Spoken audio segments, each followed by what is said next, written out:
दोनों ही पूजनी का यह सेकंड भाग है। इसके फर्स्ट भाग का लिंक मैंने डिस्क्रिप्शन में दे रखा है, आप वहां से जाके चेकआउट कर सकते हैं।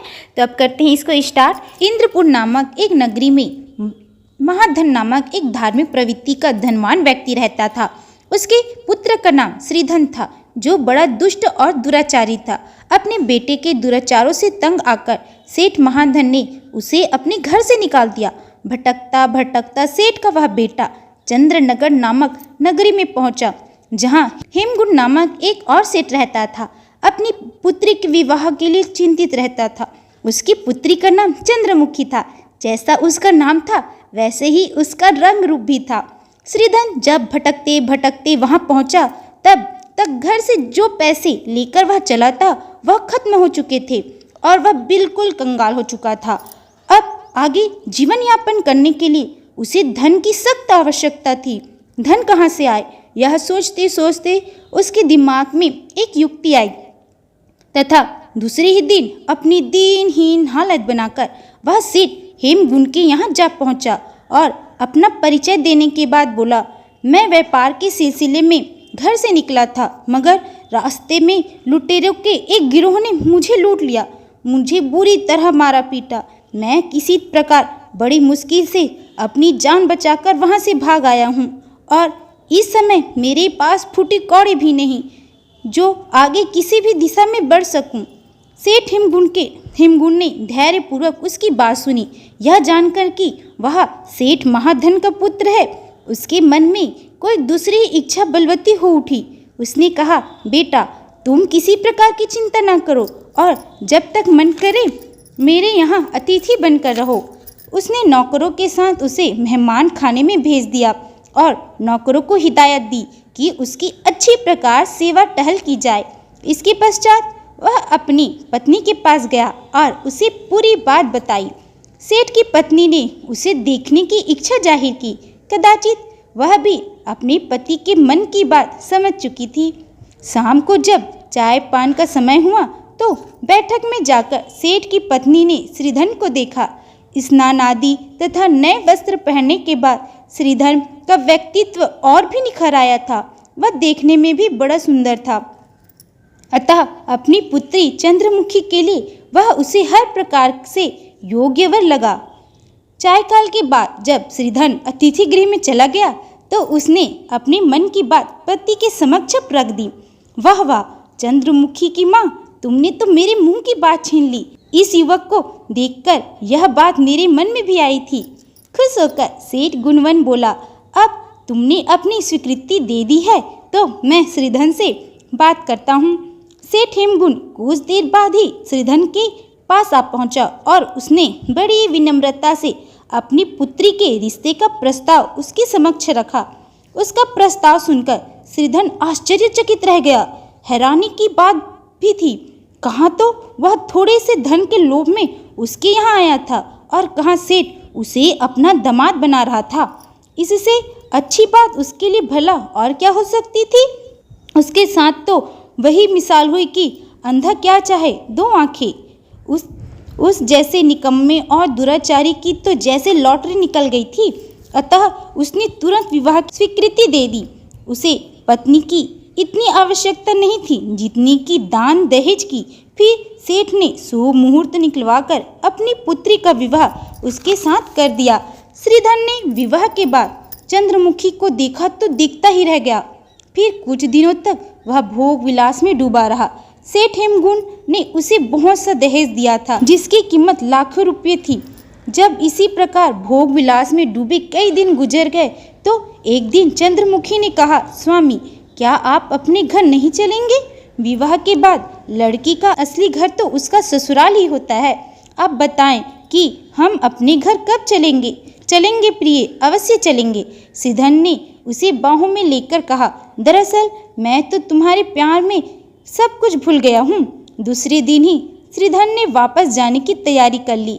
उसने सारा दहेज और विदाई के समय मिलने वाली दूसरी संपत्ति भी अपने कब्जे में की थी और चंद्रमुखी को साथ लेकर अपने घर की ओर चल दिया। चलते चलते वे एक बियावान जंगल में आ गए। जंगल के बीचों बीच एक कुआं था।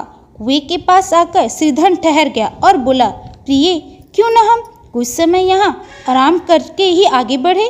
चंद्रमुखी को भला क्या आपत्ति हो सकती थी? वह तो उन भारतीय स्त्रियों में से थी जिनके लिए पति का आदेश ईश्वर का आदेश होता है। श्रीधर ने वहीं एक वृक्ष के नीचे डेरा डाल दिया। दरअसल श्रीधर के मन में ससुराल से चलते समय ही एक योजना आ गई थी। धन उसके हाथ आ ही चुका था और सुंदर पत्नी का सुख भी वह उठा चुका था। उसने वहां से चलते समय ही सोच लिया था कि किसी प्रकार पत्नी से छुटकारा पाना है। अतः उस बियावान जंगल में एक कुआं देखते ही उसके दिमाग में एक शैतानी ख्याल उभरा और उसने उसे अंजाम तक पहुंचाने के लिए ही वहां डेरा डाला था। उन दोनों ने बैठकर साथ साथ खाया। फिर उसने बातें बना कर कि सफर में इतने कीमती गहने नहीं पहनने चाहिए। चंद्रमुखी के सारे जेवर उतरवा लिए। बाद में वहीं टहलने का बहाना करके वह चंद्रमुखी को कुएं तक लाया, फिर उसे कुएं में धकेल दिया। तत्पश्चात उसके सारे जेवर सभी कीमती सामान लेकर वह वहां से रफू चक्कर हो गया। श्रीधर उसी दिन एक दूसरे शहर में आ गया और वहां पूरे ऐसो आराम से रहने लगा। अब वह केवल ऐसो आराम करता था और बाकी समय धन जुआ खेलने में बर्बाद करता था। धीरे धीरे उसका धन समाप्त हो रहा था। उस बियावान जंगल में हालांकि चारों ओर गहरा सन्नाटा छाया हुआ था, इसके बावजूद घोड़े पर सवार एक राही उसी दिशा में निकल आया। घोड़ों की टापों की आवाज सुनकर ही वह जोर जोर से चिल्लाने लगी थी। इस बिहार जंगल में किसी औरत की चीख सुनकर वह आश्चर्यचकित रह गया। इस भयानक जंगल में भला कोई महिला? ऐसा सोचकर घोड़े का रुख कुएं की ओर कर लिया। वहां आकर उसने किसी प्रकार चंद्रमुखी को कुएं से निकाला, फिर उससे सारा किस्सा पूछा। चंद्रमुखी ने अपना परिचय देकर बताया, मैं अपने पति के साथ पिहर से विदा होकर ससुराल जा रही थी कि कुछ डाकुओं ने घेर लिया। मेरे सारे गहने उतरवा कर मुझे कुएं में फेंक दिया और शायद मेरे पति को सामान सहित बांधकर अपने साथ ले गए हैं। चंद्रमुखी ने अपनी दुष्ट पति की सारी करतूत छिपा ली थी। राहगीर बड़ा दयालु और ईश्वर से डरने वाला नेक इंसान था। उसने आग्रहपूर्वक चंद्रमुखी को उसके माता पिता के घर चंद्रनगर में पहुंचा दिया। बेटी से सारा समाचार पाकर सेठ हेमगुंड के घर में शोक छा गया।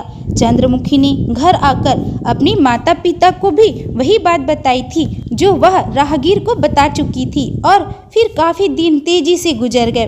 चंद्रमुखी जैसे तैसे पति की करतूत को याद करके आंसू बहाती अपने दिन काट रही थी और उधर श्रीधर भोग विलास में डूबा हुआ मजे से अपनी जिंदगी गुजार रहा था।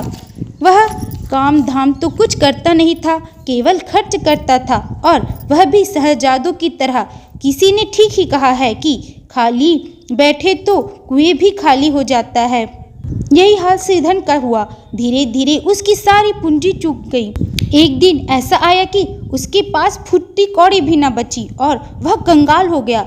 ऐसे में उसे अपने ससुराल की याद आई, मगर सीधे सीधे वहां जाने की हिम्मत न हुई। उसके मन में तो चोर था कि कहीं ऐसा न हुआ हो कि उन्हें मेरी करतूत का पता चल गया हो। अतः उसने पहले अपनी ससुराल के नगर जाकर गुप्त रूप से परिवार का हाल चाल जानने की योजना बनाई। उसने ऐसा ही किया और यह जानकर हैरान रह गया कि चंद्रमुखी तो जीवित है, मगर दिखाती ऐसी है मानो जिंदा लाश हो। उसने आस पड़ोस से गुप्त रूप सही बात मालूम की तो पता चला कि चंद्रमुखी के पति को ससुराल जाते समय डाकू बांधकर ले गए थे और चंद्रमुखी को कुएं में डाल गए थे। बाद में किसी नेक और दयालु राहगीर के कारण ही वह वापस आ पाई थी। श्रीधर ने यह जानकर राहत की सांस ली कि उसकी पत्नी ने उसकी पोल नहीं खोली थी। अब तो श्रीधर सीधा हवेली में जाकर सेठ के कक्ष में जा घुसा। उस समय भी उसकी हालत भिखारियों जैसी थी। इसके बावजूद सेठ ने उसे पहचान लिया। अरे बेटा श्रीधर, तुम उसे देखकर सेठ की खुशी का ठिकाना न रहा। वह बुरी तरह हड़बड़ा गया। हाँ पिताजी, मैं रोनी सूरत बनाकर श्रीधर बोला, मैं तो डाकुओं की कैसे छूट कर आ रहा हूँ। उन्होंने मुझे बंदी बना रखा था। 4 दिनों तक जंगल भटकने के बाद कहीं जाकर यहाँ पहुँचा हूँ और इसी प्रकार रो रो कर श्रीधर उसे मनगढ़ंत कहानी सुनाता रहा। दिल छोटा मत करो बेटा, हिम्मत से काम लो, यह मानकर चलो कि ईश्वर जो करता है अच्छा ही करता है। उसके ससुर ने उसे दिलासा दी, फिर उसे सम्मान सहित अपने घर में ठहरा लिया। उसने मौका देखकर अपनी पत्नी से माफ़ी मांग ली और बात आई गई हो गई। कुछ दिन ठाठ से ससुराल में रहने के बाद श्रीधर पत्नी के साथ फिर अपने घर को रवाना हुआ और इस बार उसने पहले से भी जघन्य कांड किया। उसने इस बार चंद्रमुखी को कुएं में नहीं ढकेला, वरन मारकर फेंक दिया और धन संपत्ति लेकर फरार हो गया। अब बताओ विक्रम। यहाँ तक की कहानी सुनकर बेताल ने पूछा, तुमने दोनों कहानियाँ सुनी। पहली कहानी में राजा का न्याय था और दूसरी कहानी में एक ससुर का जमाता पर विश्वास करना है। इसमें से किसका पक्ष अधिक सुंदर है? दोनों में से किसी का भी नहीं। क्या मतलब? सुनो बेताल, पहली कहानी में सबसे सुंदर पक्ष चोर का था। वह ईमानदार और रहमदिल था। उसके दिल में अन्याय के विरुद्ध आवाज उठाने की शक्ति भी थी। यदि वह राजा के पास जाकर सच्चाई बताने का साहस न करता तो वह राजा तो अन्याय ही कर चुका था, इसलिए उसका पक्ष बिल्कुल भी सुंदर नहीं कहा जा सकता। और दूसरी कहानी में चंद्रमुखी का पक्ष सबसे सुंदर कहा जाएगा। उसने पति के हाथों मृत्यु का वरण कर लिया, किंतु उसके विरुद्ध जुबान न खोली। इसलिए वे दोनों अर्थात पहली कहानी का चोर और दूसरी कहानी की पत्नी बेताल ने अट्टहास किया और उसके कंधे से ऊपर उठकर हवा में तैरने लगा। फिर बिना कुछ बोले वह पलटा और अपने वृक्ष की ओर उड़ने लगा।